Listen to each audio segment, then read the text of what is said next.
Baik, puji syukur atas kehadiran Allah Subhanahu wa taala, karena atas izinnya saya diberikan kesempatan untuk menyelesaikan tugas yang diberikan kepada saya mengenai bagaimana tahapan pengujian dari fungsi umum dan sampai tahapan-tahapan ujian dari ekonometrika. Nah, sebelum itu mungkin kita langsung ke pengenalan dulu, yaitu pengujian fungsi umum. Pengujian fungsi umum adalah langkah awal dalam memastikan bahwa sistem perangkat lunak berfungsi dengan benar. Ini mencakup pengujian fitur dasar, interaksi antara komponen, dan alur kerja yang diharapkan. Nah, di sini ada tahapan pengujian umum. Yang pertama adalah perumusan hipotesis.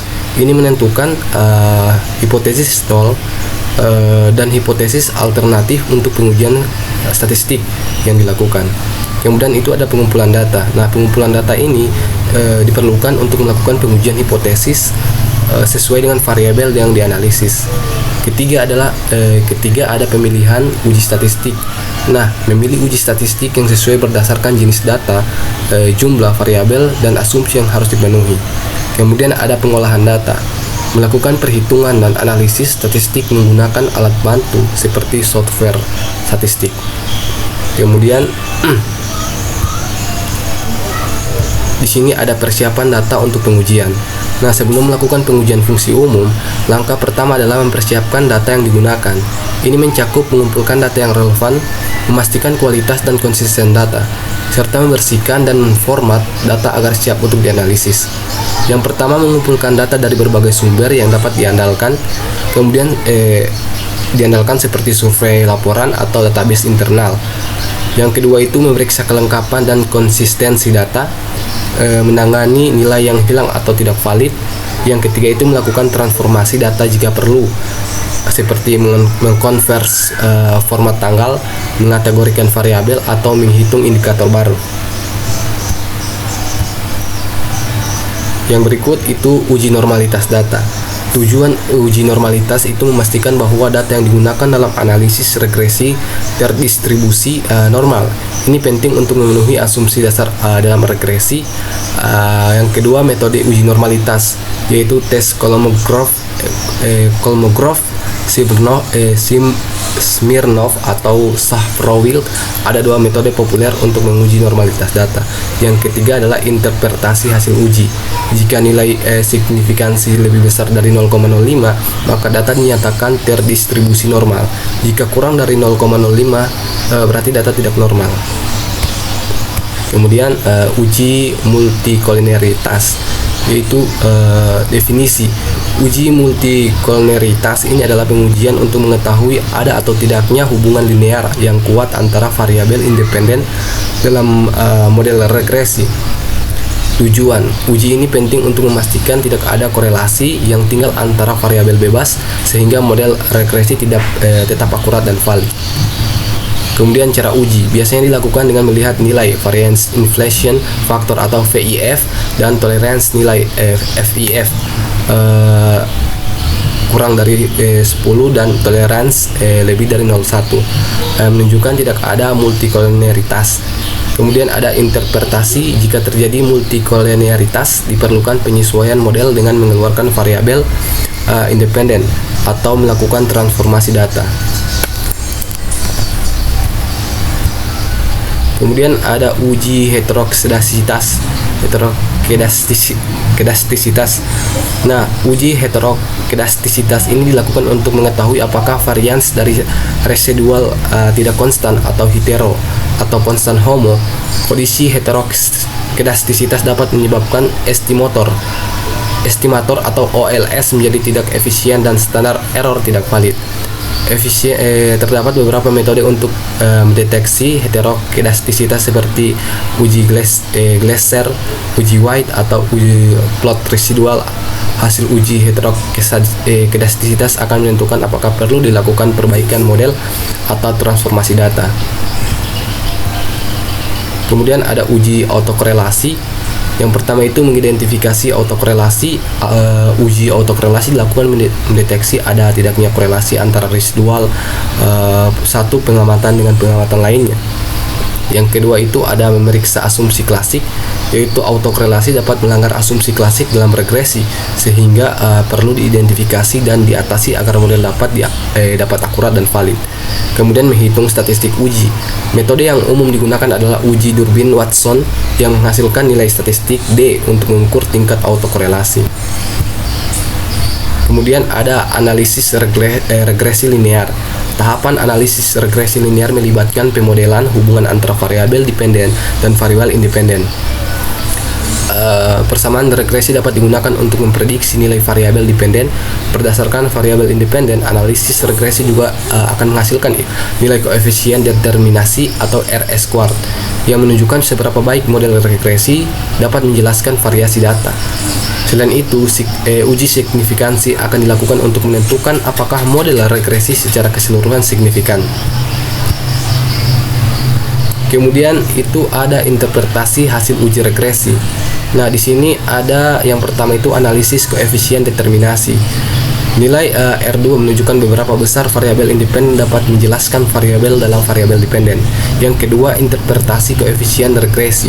Koefisien regresi menunjukkan besarnya pengaruh variabel independen terhadap variabel dependen. Yang ketiga adalah uji signifikansi atau uji T. Uji T ini digunakan untuk mengetahui signifikansi pengaruh masing-masing variabel independen terhadap variabel dependen. Yang keempat ada uji simultan atau uji F.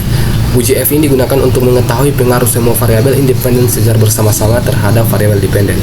Oke, sebelum itu mungkin kita langsung masuk ke SPSS untuk mengolah data, untuk langsung lebih memahami bagaimana proses penghitungan data dalam aplikasi software dari statistik. Oke, di sini kita sudah mengumpulkan data, yaitu data berjumlah 15 data dari pengangguran ke kemiskinan. Apakah pengangguran itu berdampak kepada kemiskinan atau ada pengaruh? Maka kita akan hitung dengan menggunakan SPSS. Yang pertama itu kita harus menyalin semua data ini ke SPSS.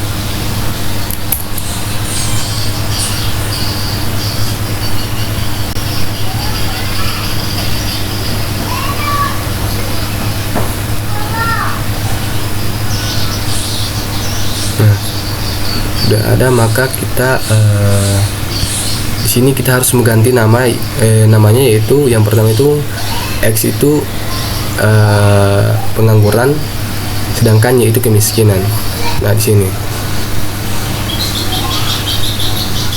maka jika sudah selesai untuk mengganti nama dengan label, maka kita harus ke data view dan kita ke analisis untuk melanjutkan pendataan kita, atau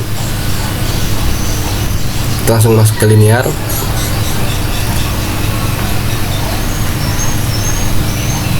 Di sini terbagi atas dua. Sebelum di sini ini terbagi atas dua, pengangguran dengan kemiskinan.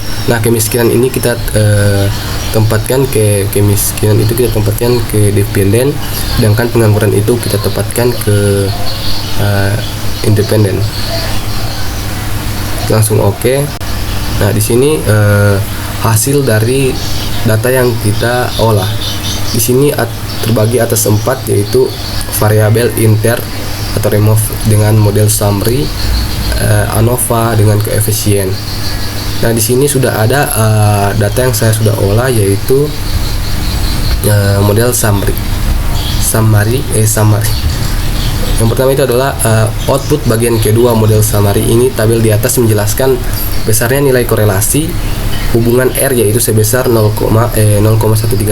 Dari output tersebut diperoleh koefisien determinasi R square sebesar 0,017 yang dapat kita simpulkan bahwa pengaruh variabel bebas pengangguran terhadap variabel terkait, yaitu kemiskinan, adalah sebesar 17%. Kemudian kita ke ANOVA, yaitu output bagian ketiga, yaitu ANOVA.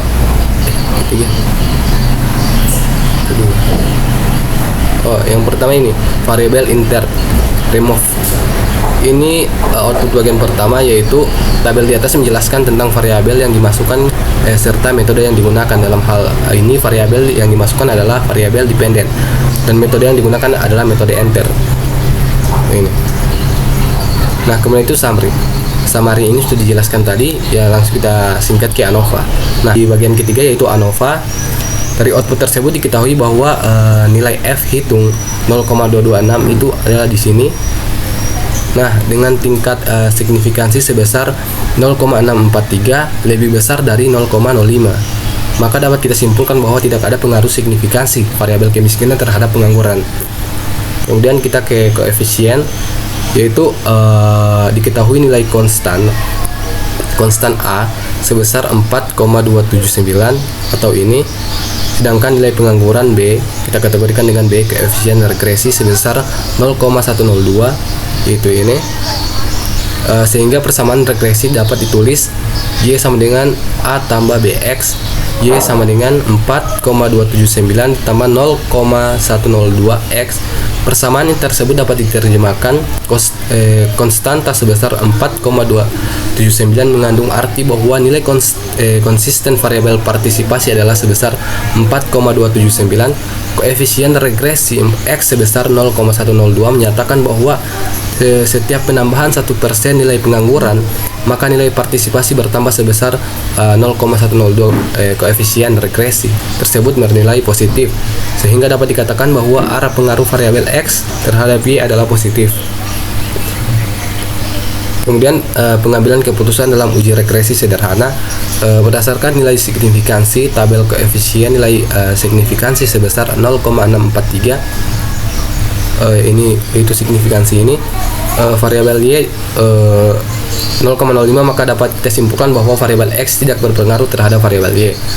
Berdasarkan nilai T diketahui nilai T sebesar 0,475 lebih kecil dari T tabel 1,771, sehingga dapat disimpulkan bahwa variabel X tidak berpengaruh terhadap variabel Y. Mungkin teman-teman bingung tentang T tabel ini didapat dari mana, yaitu T tabel ini didapat dari sini, yaitu 0,05 jatuhnya ke 13771. Dari 13 nya itu statistik sudah mempermudah kita untuk mendapatkan nilai T tabel itu, yaitu di sini di